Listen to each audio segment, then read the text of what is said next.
A Democratic-aligned group is fighting to deny RFK Jr. ballot access in New York State. Now that group, Clear Choice, a Democratic PAC, is attempting to make the case that the New York address RFK Jr. listed is not his real home, and thus the 45,000 signatures he collected in order to obtain ballot access in New York are invalid.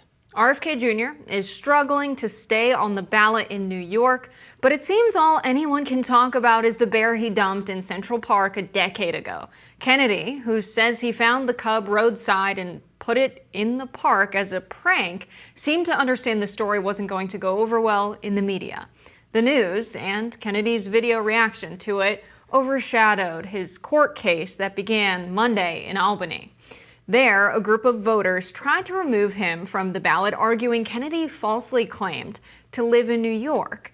The case is being backed by Democrat-aligned PAC Clear Choice, who is hoping to get Kennedy off the ballot. For context, back in May, the Kennedy campaign said it turned in more than enough signatures to get on the New York State's ballot, but lawyers for the 4 voters who brought the case argue Kennedy's nominating petition listed a residence in a New York City suburb, while Kennedy actually lives in Los Angeles. Kennedy's New York petitions list an address in Katonah, New York. Lawyers say that address is the home of one of Kennedy's friends, not his, and therefore the signatures are not valid. Kennedy's lawyer said in a statement that his mail is delivered in Katonah, plus his driver's, fishing, and falconry licenses are all from New York. Under state election law, the judge is set to decide the case without a jury. Kennedy's campaign has said he has enough signatures to qualify in 42 states so far. Kennedy is trying to fight back against all the negative media coverage, writing on X, quote, "To the mainstream media, every time you write, quote, roadkill, I will mention dirty CIA, regime change wars, and our $35 trillion debt. Every time you write barbecued goat, I will invoke normalized government censorship. And the more you smear me, the more I'll keep speaking." Yeah, so look, I criticized RFK Jr. earlier this week for exercising obvious bad judgment years ago with this whole bear situation that I think he knows was not a good decision.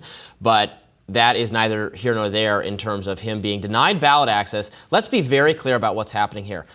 Democrats, a Democratic-aligned PAC, a PAC aligned with the Democratic Party that says the state of affairs is an existential threat to democracy, is using anti-democratic means to stop you from being able to vote for Robert F. Kennedy Jr. based on an absolute technicality that should not matter whatever. Who cares where his mail is delivered, where he has his falconry license? He doesn't need to establish residency to run. It's not like he doesn't actually live in the district and so he can't run there. He's trying to be on the ballot in the state of New York, as he is should be on the ballot in every state in the country. The requirements to get on the ballot are very difficult if you're not already part of one of the 2 major established political parties, or even part of the third parties, which are able to have not as easy a time as the Republicans or Democrats, but an easier time than an independent candidate, the Green Party, the Libertarian Party. So RFK Jr. has had quite a task, and he's doing that task. And the idea that you would disqualify him on this utter slight technicality, these are dirty tricks being pulled by Democrats who are afraid of him being on the ballot, afraid that I guess the people who are otherwise might have voted for Kamala are going to vote for RFK Jr., even though the data doesn't really bear that out. But it's just rank hypocrisy, gamesmanship, very, very, very bad, and shame on them for doing it. Right. There's something to be said for, yes, you have a home state advantage if you're from the state, but no one's looking at the filings with the Secretary of State of New York and saying like, oh, this guy's from New York, I'll vote for him. Yeah, that doesn't matter. The home state advantage comes from people knowing you and your work in the state. And so I think it is silly and it feels wrong to see a PAC using this tactic to try and get someone off the ballot. I understand that lying about where you live is a problem, but in this case, if they have enough signatures to get on the ballot, they should be on the ballot. But just talking about signatures necessary to get on the ballot, that is an arduous process. Yes. That the It costs money. It costs a ton of money that a lot of independent candidates don't have. It absolutely favors the 2-party system because typically the Secretary of State is a Republican or a Democrat. and they're going to look at independent candidates running for office. They have a lot of reasons for why they don't want to run against independents, and they're more likely to disqualify signatures, to question their authenticity. This is something that AOC struggled with when she was running against the party machine in major ways in New York. And so I think it's even a problem within the party during the primary process, not just when an independent candidate like RFK Jr. is running. So I think it's sad to see, PACs put their political power in something like this when they could just be, argue against his message, promote your message. I think that's a more honest way of campaigning. So this is the dirty side of politics in my eyes. Yeah, great points. You have to get, if you're an independent candidate, you have to get approval. You have to dot all your I's, cross all your T's, do everything exactly perfectly correct, because you ultimately are going to be subject to the scrutiny of people who are part of the two-party system, who's the only thing they can agree on is that we're going to keep this a fight between Republicans and Democrats, because that's the ground they're comfortable keeping the fight on. So if there is any reason to cast aside a signature, a petition signature from an independent candidate, they can take that option. And so this is a technicality they found. It is exceedingly silly. It is difficult. It costs money. It takes time he could spend campaigning. Instead, he has to spend collecting signatures or starting up a petition drive, an organization that can do that. It takes time, money, and resources. And now they're going to end up in court fighting about this. So it's crystal clear. It should just be allowed that he should be on the ballot. Like, the end result is what? So then you won't have the option to vote for him for this reason, or you have to write his name in. It's really a sham.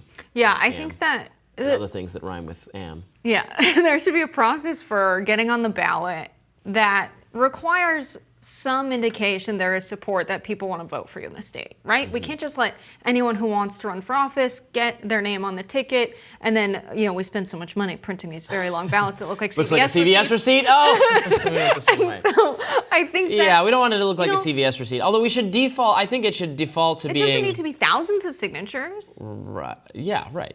Maybe just a few in each major county, something like that, something that's manageable in a weekend of work. It would be better. You should verify the identities of who signs up, which is why it's such a long process, why it's so expensive. But it doesn't need to be as many names as they require. It would be better, in my view, it would be more democratic to lean toward having too many names on the ballot because the process is too simple, than having too few names on the ballot because the process is really time-consuming and expensive, right? Mm-hmm. If we're thinking about this in democratic fashion, I understand there need to be some set of standards so that you don't have, and you're looking out for duplicates. I've known in local races sometimes someone will find wants to find a person and get them to run who has a similar name to their opponent, so that there's two of the same looking names on the ballot. That kind of stuff happens in local politics all the time. Well, fun fact. Dirty stuff. There was a very successful Nebraska football coach called Dan Osborne with an E at the end.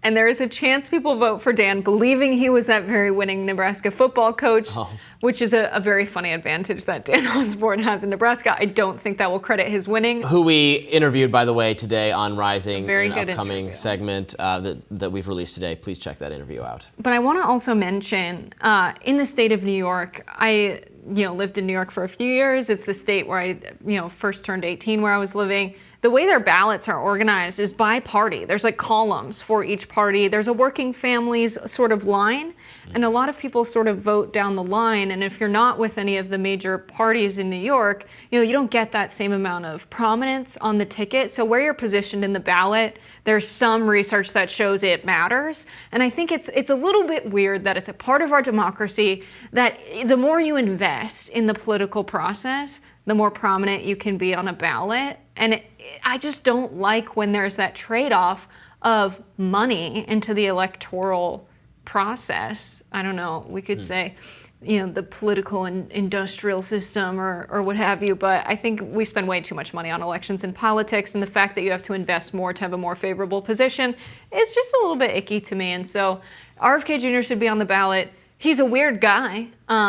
I think he got the brainworm maybe from eating bear meat or something, but make advertisements about that as a PAC. Don't try and get him off the ballot on a technicality. Yes, icky indeed. More Rising right after this.